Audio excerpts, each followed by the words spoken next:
Halo guys, kembali lagi dengan saya Kelby. Kali ini ada berita buruk yang menimpa para pemegang token FTM. Dikabarkan kalau Andre Cronje dan partnernya itu bakal ninggalin dunia kripto. Padahal kita tahu bahwa Andre Cronje itu pendiri Yearn Finance, merupakan salah satu developer DeFi yang ternama dan pastinya jago banget. Dia juga yang menjadi alasan para investor dan orang banyak itu invest dan nyobain ekosistem Phantom yang pertumbuhan total value lock-nya itu juga fantastis ya. Selain itu, bukan cuma itu aja, tapi kenaikan harga Phantom-nya sendiri itu juga fantastis. Itu selama tahun 2021 itu dia naik 100 kali lipat, bahkan 100 kali lipat lebih. Tapi sayangnya, dia malah ninggalin dunia kripto. Akun Twitternya juga dinonaktifkan dan para investor panik. Kemarin muncul beritanya dan kemarin dump hampir 20% koin FTM tersebut. Pas BTC-nya lagi dump juga. Sebenarnya apa sih penyebab Andre Cronje ini cabut dari kripto? Ini yang akan saya paparkan di video kali ini. Selain itu, akan ada analisis teknikal untuk token FTM juga. Kira-kira harganya itu masih bullish atau bearish. Dibantu dengan thread Twitter dari DeFi Edge, dia memaparkan bagaimana dan alasan Andre Cronje itu meninggalkan dunia kripto. Jadi kita akan lihat di sini. Andre Cronje itu dia orangnya introvert ya. Dia jenius dan dia bekerja di belakang layar dan yang pastinya dia suka membangun DeFi. Jadi kita bisa lihat bahwa proyek-proyek yang dia kerjakan itu cukup banyak. Yang pertama itu yang paling terkenal adalah Yearn Finance, ada juga Keeper, dan selanjutnya juga Phantom. Tapi ada titik balik yang terjadi ketika dia mengumumkan bahwa ada proyek P33 ini. Nah, Andre, dia bakal bagian yang ngebangun. Daniel, dia bagian marketingnya. Jadi ini merupakan perpaduan yang sangat sempurna menurutnya ya. Di bulan akhir Januari kemarin, Tifugate keluar, kemudian Dani ini harus hengkang dari V33 dan proyek lainnya, sehingga dia bisa fokus di Wonderland. Ya, karena reputasi daripada Dani ini dia naik lumayan. Jadi, Andre Cronje ini dia sendirian handle proyek solidnya. Yang tadinya cuma nge-build DeFi-nya, dia sekarang harus nge-handle PR, public relation, dia harus membuat decision making untuk mungkin departemen-departemen yang tidak berhubungan dengan development atau programming, dan berbagai drama yang terjadi di proyek tersebut. Tentu saja ini ada orang-orang yang khusus yang bisa menghandle hal-hal seperti drama ini ya. Tentu saja dia awalnya tidak berencana untuk melakukan hal-hal seperti ini ketika awal dia memulai proyek ini. Dan kita lihat bahwa ini ketika Solidly Exchange itu launching, itu kondisinya parah banget, banyak bug-nya, orang-orang juga bingung, orang-orang nggak suka sama user interface-nya, dan whale-nya itu juga, ya biasalah itu main-main di situ, ya nge-pump atau ngedump, pump and dump, seperti itu. Dan ini yang menjadi awal di mana Andre itu mulai kesel, dan dia bilang bahwa daripada posting-posting yang bagus, yang valuable, yang posting-posting yang bermanfaat gitu, dia mendingan posting aja yang nggak bermanfaat kayak meme, posting-posting meme 10 kali sehari gitu. Ini yang menjadi salah satu alasan di mana Andre itu dia quit. Dia nggak mau lagi di dunia kripto, nggak mau lagi ngebangun. Ya. Kemudian beberapa jam kemudian, partnernya Anton itu memperparah situasi. Mereka bakal ninggalin dunia DeFi, dunia kripto, dan men-shutdown proyek-proyek yang sudah ada.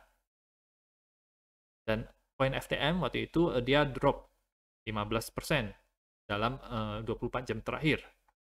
Ya. Jadi ini sebenarnya rug pull atau bukan? Kalau dilihat dari sisi developernya, menurutnya dia udah nggak tahan lagi. Ya. dia nggak bisa ngehandle semuanya. Udah lewat batas kesabarannya, ya udahlah, caw aja. Apalagi dia udah menghasilkan main sangat banyak uang dari proyek-proyek dia sebelumnya. Namun, ya sekarang itu sangat susah menjadi developer. Apalagi sekarang marketnya itu lagi bearish, dan orang-orang juga pikirannya negatif, orang-orang jadi toxic. Jadi menurut dia, ini apakah worth it untuk tetap maju untuk kesehatan mental dia? Tentu saja tidak, ya. Bagaimana dengan proyek-proyek dia? Bagaimana kelanjutannya gitu? Apakah bakal jalan lagi atau stop gitu? Nah, harga daripada token-token tersebut kayaknya akan bearish kalau dilihat dari ini ya. Tetapi dari segi proyeknya, dari pengembangannya itu akan baik-baik saja.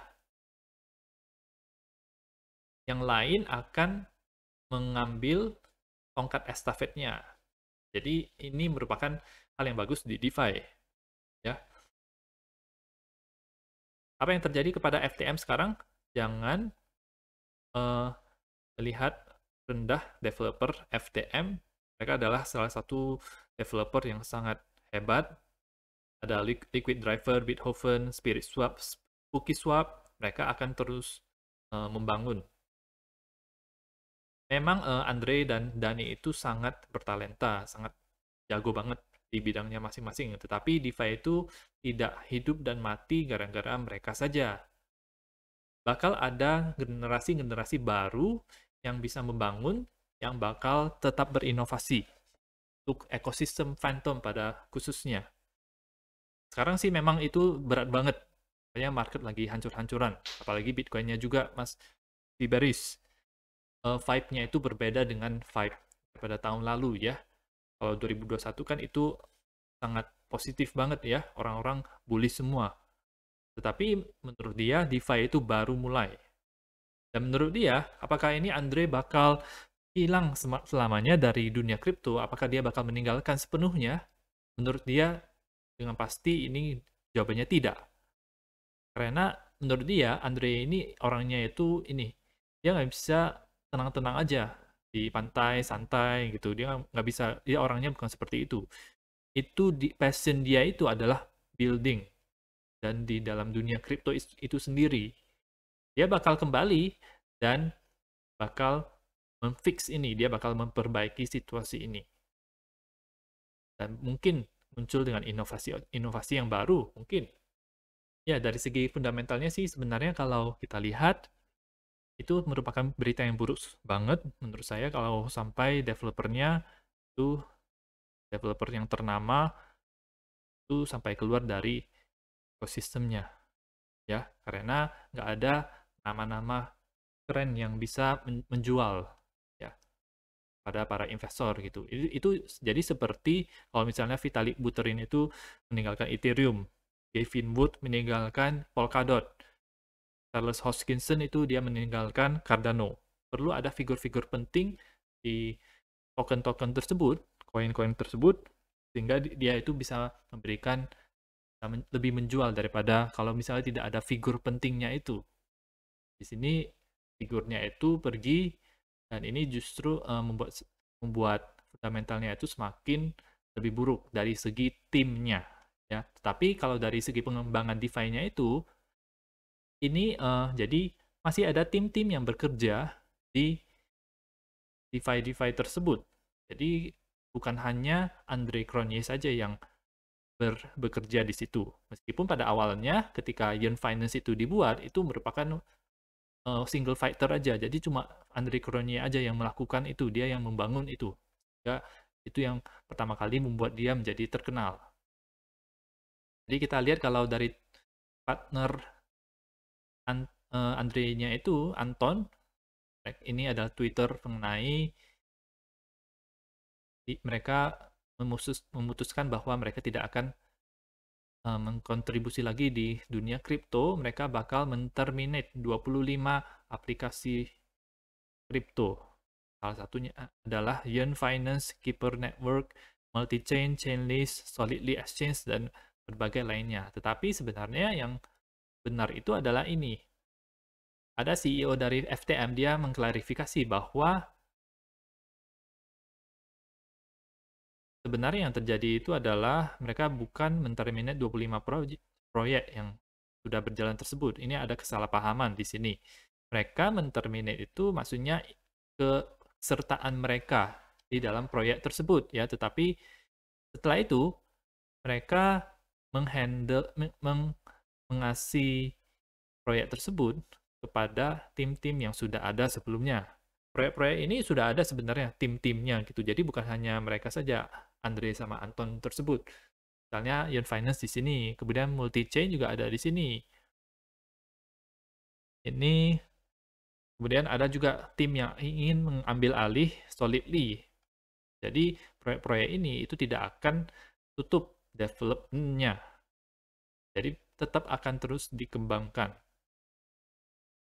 Sama juga seperti Phantom juga dia akan tetap terus berkembang. Ada developer yang mengembangkan ini dan seterusnya. Jadi dia CEO FTM dia mengklarifikasi bahwa pengembangan ekosistem di FTM itu masih berlanjut, bukan berarti pengembangannya itu dihentikan semuanya. Ya, tentu saja ada timnya yang bekerja. Buat para pemegang token FTM atau Phantom, ini ada technical analysis yang bisa kalian lihat. Di time frame daily, kita lihat kalau terjadi lower high di sini. Jadi high-nya itu ketika dia mau naik, dia selalu lebih rendah dibandingkan dengan sebelumnya. Sama juga dengan untuk low-nya. Low-nya itu lebih rendah daripada sebelumnya. Jadi ini merupakan pola yang bearish. Saya kita harus tunggu sampai ada terjadi yang namanya higher low, sehingga dia bisa mengumpulkan energi untuk lakukan reversal atau naik ke atas lagi. Dan kalau kita lihat di RSI-nya, ada bullish divergence. Bullish divergence itu jadi ketika harganya itu turun seperti ini, tapi RSI-nya itu meningkat di sini. Jadi ini itu ada bullish divergence yang bisa jadikan indikator. Tapi ini merupakan indikator leading indikator yang dimunculkan di awal-awal. Jadi tidak bisa benar-benar memprediksi bottomnya, kita harus konfirmasi dengan indikator yang lainnya. Kalau misalnya kita lihat di time frame weekly, kita lihat bahwa ada terjadi 4 close weekly candle yang merah yang turun, merupakan hal yang tidak cukup baik. Jadi selama beberapa bulan terakhir ini FTM mengalami penurunan, sedang downtrend. Belum kelihatan ada pola candlestick yang menunjukkan adanya reversal, meskipun harga itu cenderung stabil di daerah ini setelah terjadi dan yang cukup dalam kemarin. Harga stabil di daerah support sebelumnya. Next, support itu ada di daerah harga 1,24 dolar. Dan next itu ada di harga 0,95 dolar. Jadi itu ada next support sebelahnya. Kalau misalnya kita bandingkan dengan BTC, jadi lebih bagus mana pegang token FTM atau Bitcoin. Selama beberapa bulan terakhir sudah mengalami penurunan, downtrend, dan sekarang ini dia stabil dia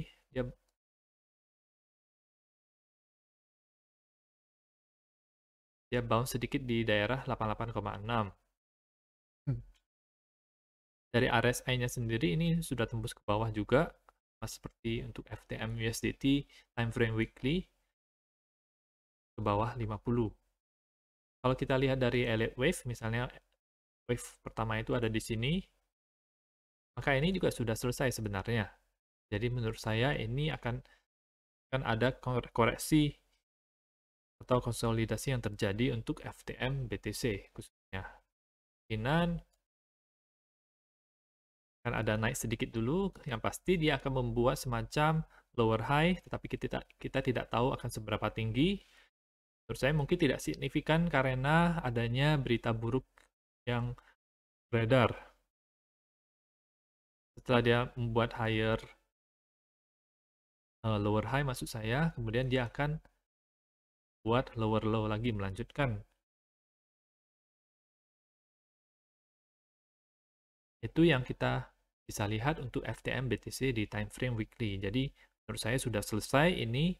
Jadi kemungkinan besar dalam beberapa waktu ke depan dia akan tidak terlalu dominan terhadap Bitcoin. Jadi saya bisa simpulkan bahwa lebih baik untuk memegang Bitcoin daripada koin FTM kalau misalnya mau dibandingkan. Itu untuk analisis technical Phantom. Menurut saya sih berita ini tetap merupakan berita buruk ya buat ekosistem FTM, meskipun timnya itu tetap jalan. Meskipun mereka masih developing ya. Saya expect harganya itu, harga FTM bakal ngalamin konsolidasi yang cukup panjang di tahun 2022 ini. Jadi menurut saya susah untuk mencapai new all time high lagi gara-gara berita ini. Harganya juga udah 100 kali lipat di tahun 2021. Kalau saya perhatiin, token-token yang udah 100 kali lipat itu mereka bakal ngalamin konsolidasi yang cukup lama. Harganya itu sudah kehilangan momentum dan volumenya juga rendah, jadi tidak terlalu bullish lagi. Mereka konsolidasi. Buat investor Phantom, Yearn Finance, dan token-token ekosistem FTM lainnya mungkin bisa menimbang kira-kira apa yang baik dilakukan. Masih banyak ekosistem lain yang bisa diinvest dan belum sepopuler token seperti ini. Menurut teman-teman yang pegang FTM, ekosistem FTM, gimana? Menurut kalian, apakah mau masih hold atau enggak? Sekian untuk video kali ini. Dukung channel saya dengan klik like dan subscribe dan nantikan video saya berikutnya.